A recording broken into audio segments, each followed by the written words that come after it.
జిల్లా రామగుండంలో అఘోరి హల్చల్ చేసింది. ఓ భక్తురాలి ఇంట్లోకి అఘోరి వెళ్లి ప్రత్యేక పూజలు నిర్వహించారు.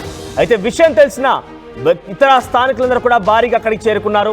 స్థానికుల సమాచారంతో అఘోరి వద్దకి పోలీసులు కూడా వచ్చారు. పోలీసులతో అఘోరి వాగ్వాదానికి దిగింది. పోలీసుల పైన బూతు పురాణంతో రెచ్చిపోయింది అఘోరిని ఎన్టీపీసీ పోలీస్ స్టేషన్ తరలించారు. పిఎస్ లోపలికి వెళ్లి బట్టలిప్పి హంగామా చేసింది అఘోరి. ఒకసారి మనం చూడొచ్చు ఆర్టీవీ స్క్రీన్ పైన. అది రామగుండంలోని ఎన్టీపీసీ పోలీస్ స్టేషన్. ఆ పోలీస్ స్టేషన్ ఆవరణలో లేడీ అఘోరి వివస్త్రంగా నిల్చొని కొంత హైడ్రామా క్రియేట్ చేసింది. మొదట కొంత ఆవిడ బట్టలు వేసుకొని తన భక్తురాలు ఇంటికి వెళ్ళి పూజలు చేశారు. మనం చూడొచ్చు రైట్ సైడ్ బాక్స్ లో బట్టలు ధరించింది. తన భక్తురాలు ఇంటికి వెళ్ళి పూజలు నిర్వహించినట్టు తెలుస్తోంది. అక్కడికి చాలా మంది స్థానికులు చేరుకున్నారు. పోలీసులు కూడా అక్కడికి చేరుకున్నారు. దీంతో పోలీసులపై ఆగ్రహం రెచ్చిపోయింది లేడీ అఘోరి. ఇక స్టేషన్ లోపలికి తన కార్తో సహా లోపలికి వెళ్ళిపోయి బట్టలు విప్పేసి ఒక హైడ్రామా క్రియేట్ చేసింది. మీరు ఫస్ట్ బాక్స్ లో చూస్తున్నటువంటి దృశ్యాలు ఎన్టీపీసీ పోలీస్ స్టేషన్ లోపల తన కార్ కనబడుతోంది మనకి. ఆవిడ కూడా వివస్త్రంగా అక్కడ ఒక హైడ్రామా క్రియేట్ చేసినటువంటి ఆ సినారియో మనం చూస్తున్నాం. మొదట ఫస్ట్ బాక్స్ లో మీకు రైట్ సైడ్ కనబడుతున్నటువంటి బాక్స్ లో నిన్న అదే విజువల్ ఒక భక్తురాలు ఇంటికి వెళ్ళి పూజలు నిర్వహించింది. అప్పుడు బట్టలు వేసుకొని ఉంది. ఆ తర్వాత తిరిగి పోలీస్ స్టేషన్కి వెళ్ళి పోలీస్ స్టేషన్లో ఒక హైడ్రామా క్రియేట్ చేసింది. ఒకసారి లేడీ అఘోరి ఈ విషయం పైన అక్కడ ఒక హై టెన్షన్ ని క్రియేట్ చేసి ఆవిడ మాట్లాడారు. ఆడేం మాట్లాడారో చూద్దాం. హర హర మహాదేవ్, ఓం నమ శివ, అఘోరి కాళీ నమ, గురుదత్తే నమ. కుమరవెల్లి జరిగిన దానికి ఎందుకు ఇలా ప్రవర్తిస్తున్నారు? నన్ను థ్రెటింగ్ చేస్తేనే కదా నేను దాడి చేయాల్సి వస్తుంది. లేకుంటే ఎన్నో గుళ్ళు, ఎన్నో పుణ్యక్షేత్రాలు, పెద్ద పెద్ద పుణ్యక్షేత్రాలు, కాశ్మీర్ నుండి కన్యాకుమారి వరకు తిరుగుతాను. ఎక్కడ ధర్మం అధర్మంగా ఉంటుందో అక్కడ నేను ఉంటాను. ఆడపిల్లలు ఎక్కడ బాధింపబడతారో అక్కడ నేను ఉంటాను. గో సంరక్షణ ఎక్కడ ఉండదో, గోహత్యలు ఎక్కడ జరుగుతాయో అక్కడ నేను గో సంరక్షణ చేస్తూనే ఉంటాను. ఇలాంటిది కుమరవెల్లి టెంపుల్లో జరిగిన దానికి అది నా తప్పు కాదు. ఎందుకంటే వాళ్ళు వల్గర్గా మాట్లాడడం వల్లనే, గుమ్మిగూడడం వల్లనే ఆ తొక్కేసలాటలో నాకేమన్నా జరిగితే ఏమవు, నా బండికి ఏమన్నా జరిగితేమో, దాని గురించి అని నేను చెప్తున్నాను. నేను దాడి చేయాల్సి వచ్చింది. అది నా తప్పేం కదా. నేను ఆల్రెడీ పోలీస్ వాళ్ళకి ఇంటిమేషన్ ఇచ్చాను ముందే. నేను టెంపుల్ రాకముందే పోలీస్ స్టేషన్కి వెళ్ళి పోలీస్ వాళ్ళకు ఇంటిమేషన్ ఇచ్చి నేను ఇలా దర్శనానికి వెళ్తాను, అక్కడ ఏమైనా జరిగితే నాకు సంబంధం లేదు, మీరు రండి అని. వాళ్ళు నెగిటివ్ చేశారు. దానికి నాకు సంబంధం లేదు. వస్త్రం ధరించలేదు అనేది అది పెద్ద ఇష్యూ కాదు. వస్త్రం గురించి కానే కాదు. అక్కడ నన్ను కించపరిచారు కాబట్టి, నన్ను కించపరిస్తే నా సాధనని కించపరిచినట్టే, నన్ను కించపరిస్తే నా సాధనని కించపరిచినట్టే, నా త్యాగాలను కించపరిచినట్టే. అలాంటిది నేనెందుకు దాడి చేయొద్దు? అందరు గుమ్మిగూడి ఆ ప్రక్రియలో నా కారు అద్దాలు వలిగిపోతే ఎవరు బాధ్యత? అందుకే నేను దాడి చేయాల్సి వచ్చింది. వల్గర్ మాటలకు దాడి చేయాల్సి వచ్చింది. ఇక్కడ హిందువులే కానీ, ముస్లింలే కానీ, క్రిస్టియన్లే కానీ ఎవరన్నా ఉండని. ఎందుకంటే ఒక మనిషికి ప్రైవసీ అనేది ఒకటి ఉంటుంది. ఆ ప్రైవసీని వదిలేసి బాత్రూమ్కి వెళ్ళినా ఫోటోలు తీస్తారు, యూరిన్కి వెళ్ళినా ఫోటోలు తీస్తారు, కనీసానికి భోజనం చేయంగా ఫోటోలు తీస్తారు. అంటే మేము సాధకులం కాదా? మాకు ప్రైవసీ ఉండదా? ప్రవేశాన్ని కోల్పోతే మేము దాడి కూడా చేస్తాం. దాడి చేయక తప్పదు. ఎంతవరకు ఓపిక ఉండాలో అంతవరకే ఉంటుంది. ఎందుకంటే సమాజంలోకి వచ్చాము, అన్ని నియమాలు ఉంటాయని ఓకే నేను నేర్చుకుంటున్నాను, కాదనట్లేదు. బట్ ఒక్కొక్కటి ఒకటేసారి నేర్చుకోవడం కాదు, ఒక్కొక్కటి నేర్చుకుంటున్నాను.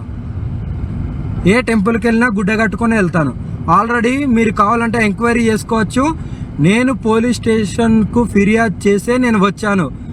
పోలీసు వాళ్ళు గుడ్డ తీసుకొని నేను గుడ్డ కారులో కూర్చొని నేను ఏదైతే వస్త్రం ధరించిన తర్వాత వాళ్ళు వచ్చి ఇదంతా జరిగిన తర్వాత వాళ్ళు వచ్చారు.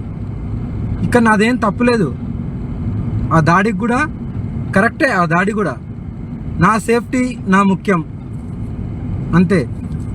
వేలాది మంది భక్తులు వస్తుంటారు, పోతుంటారు నా దగ్గరికి.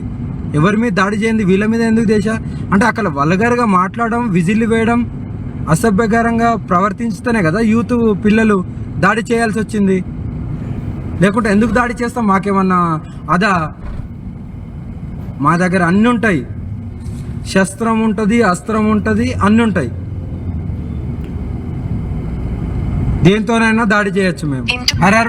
రైట్, 2 రోజుల క్రితం కొమరవెల్లి మల్లన్న జాతరలో ప్రత్యక్షమైనటువంటి లేడీ అఘోరి అక్కడటువంటి కొందరు సిబ్బంది పైన తను వివస్త్రంగా ఉంది, బట్టలు కట్టుకొని రండి మీకు దర్శనం ఇస్తామని చెప్పినప్పటికీ వినకుండా తన చేతున్నటువంటి ఒక పదునటువంటి కత్తితో అక్కడ సిబ్బందితో దాడి చేసే సంఘటన మనం చూసాం. దానికి సంబంధించి ఆవిడ క్లారిటీ ఇచ్చారు. నిన్న రామగుండం ఎన్టీపీసీలోని ఒక భక్తురాలు ఇంటికి వెళ్ళి పూజలు నిర్వహించేది వెళ్ళినట్టుగా తాను చెప్తున్నారు. ఆ క్రమంలో చుట్టూనుండి స్థానికులు తనని చూసి అక్కడికి పెద్ద ఎత్తున చేరుకున్నారు. భారీ జన సమీకరణ జరిగింది అక్కడ. ఆ తర్వాత అక్కడి నుంచి పోలీసులు వచ్చి అక్కడి నుంచి వెళ్ళిపోవాలని చెప్పి లేడీ అఘోరిని కోరిన నేపథ్యంలో లేడీ అఘోరి ఒక హైడ్రామా క్రియేట్ చేశారు. ఆ తర్వాత తనని పోలీస్ స్టేషన్ తరలించారు. ఎంత హైడ్రామా అంటే అక్కడ ఏకంగా పోలీసులను కూడా కొట్టబోయేంతలా ప్రవర్తించినట్టుగా సమాచారం అంతోంది. సో లేడీ అఘోరి మొదటగా అక్కడికి వెళ్ళిన నేపథ్యంలో భక్తురాలు ఇంట్లో పూజలు నిర్వహించే సమయంలో బట్టలు ధరించారు. కానీ స్టేషన్ వెళ్ళిన తర్వాత బట్టలను పక్కన పడేసి వివస్త్రంగా మళ్ళీ ఒక హైడ్రామాకి తెరలేపారు. ఒకసారి మా ప్రతినిధి చంద్రశేఖర్ గారికి వెళ్దాం, మరిన్ని అప్డేట్స్ తెలుసుకునే ప్రయత్నం చేస్తాను. చంద్రశేఖర్, ఏం జరిగింది? లేడీ అఘోరి అక్కడ ఎవరి ఇంటికి వచ్చారు, అక్కడ ఎటువంటి పూజలు నిర్వహించారు? అంటే తను జనరల్గా పూజలు నిర్వహిస్తోంది అని అంటే అది శ్మశాన వాటికలో పూజలు నిర్వహిస్తూ ఉంటారు, శవాలను తింటా అని చెప్పి గతంలో చెప్పుకొచ్చింది. ఇప్పుడు ఆమె ఏం పూజలు నిర్వహిస్తున్నారు? అసలు భక్తుల ఇళ్ళలోకి ఏ రకంగా వెళ్తున్నారు?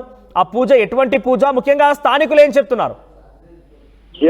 మనోజ్, ఇటీవల కాలంలో తెలుగు రాష్ట్రాల్లో సంచలనం సృష్టించినటువంటి అఘోరి నాగసాధు ఎక్కడికి వెళ్ళినా కానీ అక్కడ ఆ జనం ఆసక్తి కనబరుస్తున్నారు. ఆమెను చూడడానికి, ఆమెతో సెల్ఫీలు దిగడానికి చేస్తున్నారు. కొంతమంది ఇష్టం వచ్చినట్టుగా ప్రవర్తిస్తున్నటువంటి పరిస్థితి. ఈ మధ్య కాలంలో మనము కొమరవెల్లి మల్లన్న ఆలయానికి వచ్చినటువంటి సందర్భంలో ఆమె హల్చల్ చేసినటువంటి సంగతి విదితమే. దీనిలో 3కి గాయాలైనటువంటి పరిస్థితి, కేసు నమోదైంది. ఆ తర్వాత మరొకసారి అంతకు ముందే కరీంనగర్ బైపాస్ రోడ్ లో సైతం ఆమె కారుకు వేరే కారు అడ్డు పెట్టినటువంటి ఘటనలో సైతం కొంత ఉద్రిక్త పరిస్థితికి దారితీసింది. ఆ 3 టౌన్ పోలీసులు వచ్చి మళ్ళీ చెదరగొట్టి రూట్ క్లియర్ చేయడం జరిగింది. ఈ క్రమంలో తాజాగా రామగుండం ఎన్టీపీసీ పరిసర ప్రాంతంలో ఉన్నటువంటి కాస్లపల్లి, అలాగే మరో 2 గ్రామాలకు సంబంధించినటువంటి కొంతమంది భక్తులు ఆమెను భిక్షకు పిలిచారు. ఆ భక్తుల ఇంటికి భిక్షకు వెళ్ళినటువంటి సందర్భము చాలా మంది అక్కడ ఉన్నటువంటి స్థానికులు, యువకులు చూడడానికి వచ్చారు.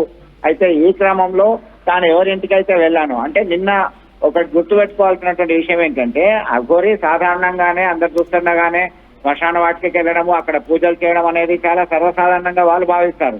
కానీ మౌని అమావాస్య సందర్భంగా ఎలాంటి క్షుద్ర పూజలు ఏమైనా చేశారా, ఇంకేదైనా కారణంతో ఇక్కడికి వచ్చిందా అనేటువంటి కోణంలో వీళ్ళు ఆలోచించడం జరిగింది. ఈ క్రమంలో అందరికీ సర్ది చెప్పినటువంటి పోలీసులు ఆమె కార్తో సహా పోలీస్ స్టేషన్కి వెళ్ళింది. పోలీస్ స్టేషన్కి వెళ్ళి నేను వెళ్తున్నాను, భక్తుల ఇంటికి వెళ్ళాను, భిక్షకి వెళ్ళాను, వెళ్ళిన తర్వాత మళ్ళీ వాళ్ళ ఇబ్బంది కలిగించే చర్యలు చేపట్టడానికి వీల్లేదు అని చెప్పి వెళ్ళడం జరిగింది. మనోజ్, ఈ క్రమంలో మనము ఇక్కడ ఆలోచించాల్సినటువంటి విషయం ఏంటి, ఆమెను ఎవరు భక్తుల్లో కూడా కొంత ఆందోళన ఏంటంటే ఎవరైతే అక్కడికి వెళ్ళారో భక్తురాలు పిలిచారు, ఆహ్వానించారని చెప్తున్నారు. ఓకే, కానీ చుట్టూ స్థానికులు అసలు లేడీ అఘోరి ఎటువంటి పూజలు చేస్తారు? తను మాటల్లో చెప్పే ప్రకారంగా చూస్తుంటే నేను శవాలను తింటాను, శ్మశాన వాటికల్లో పూజలు చేస్తానని చెప్తున్నారు. మీరు చెప్తున్న ప్రకారంగా నేను ప్రత్యేకమైన రోజుగా కూడా తెలుస్తోంది. సో ఆమె ఏం పూజలు నిర్వహించారు? ఫస్ట్ అక్కడ పూజలు నిర్వహించిన నేపథ్యంలో స్థానికులు అడ్డుకున్నారా?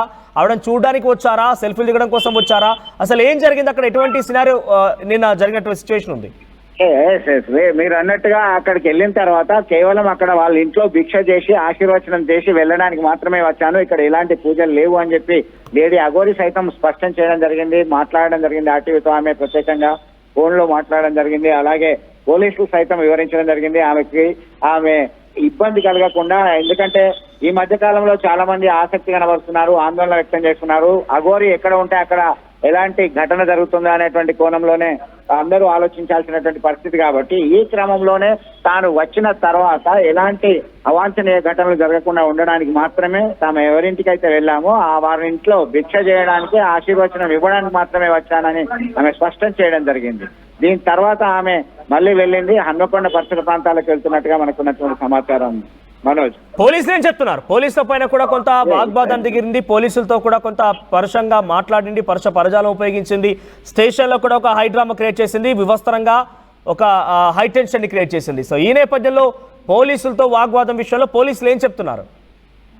పోలీసులు తమ దగ్గర వాగ్వాదము హల్చల్ చేసినట్టుగా ఏమీ చెప్పట్లేదు. ఈమెకు అధిక ప్రాధాన్యత రావడం వల్లనే ఇట్లాంటి పరిస్థితులు చోటు చేసుకుంటున్నాయి. అత్యధికంగా ఈమెను చూడడానికి ఆసక్తి కనబట్టడము, ఈమెతో మిస్బిహేవ్ చేయడం వల్ల ఇట్లా అవుతున్నదేమో అని చెప్పేసి పరిశీలిస్తున్నాం అనేటువంటి కోణంలో పోలీసు అధికారులు చెప్తున్నారు. మనోజ్, నిన్న జరిగినటువంటి ఘటనకు సంబంధించి పోలీసులు మాత్రం ఎలాంటి క్లారిటీ అయితే ఇవ్వలేకపోతున్నారు. రైట్ చంద్రశేఖర్, సో మొత్తం లేడీ అఘోరి నిన్న రామగుండంలో హల్చల్ చేసింది. రామగుండంలో ఒక భక్తురాలు ఇంటికి వెళ్ళి భిక్షాటన చేశాను. అక్కడ వాళ్ళు వారి ఆశీర్వదించడానికి వెళ్ళాను. ఆశీర్వాదం తదనంతరం నేను నా అంతటా నేను బయటికి వెళ్తుంటే స్థానికులు అడ్డుకున్నారని తాను చెప్తున్నారు. కానీ స్థానికులు మాత్రం అక్కడికి వచ్చిన నేపథ్యంలో ఏమో పూజలు చేసింది, ఏం చేసి ఉంటుందో ఆవిడ బేసిక్గానే అఘోరిగా చెప్తున్నారు. కాబట్టి శ్మశానంలో పూజలు చేస్తాను, శవాలను తింటానని చెప్పారు. మరి అటువంటి పూజలు ఇక్కడ ఏదైనా చేసిందా, నిజంగా ఆ పరిస్థితి అక్కడ కనిపించిందా, ఇలా అనేక అనుమానాలు అయితే రేకెత్తిస్తున్నాయి. సో లేడీ అఘోరి ఎక్కడికి వెళ్ళినా కూడా ఒక హై డ్రామా, ఒక హై టెన్షన్ నెలకొంది. సో లేడీ అఘోరికి మొదటగా కొంత ఆవిడ ఇక్కడికి వచ్చి ముత్యాలమ్మ టెంపుల్లో ఆ విగ్రహం ధ్వంసం తర్వాత కొంత మద్దతు లభించింది. లేడీ అఘోరికి సంబంధించి సపోర్ట్ కూడా ఇచ్చారు చాలా మంది హిందువులు కూడా. కానీ ఇప్పుడు లేడీ అఘోరి ప్రవర్తన, లేడీ అఘోరి యొక్క పనితీరు చూస్తుంటే చాలా మంది ముక్కున వేలేసుకుంటున్నారు, విమర్శలకు తావిస్తున్న పరిస్థితి కనబడుతోంది. ఒకసారి లేడీ అఘోరి ప్రవర్తన పైన మీ అభిప్రాయం ఏంటి? మీ అభిప్రాయాన్ని ఒకసారి కామెంట్ రూపంలో తెలియజేసే ప్రయత్నం చేయండి. 900 plus companies, 7.89 lakhs per annum average CTC, 100% placements, KL deemed to be university.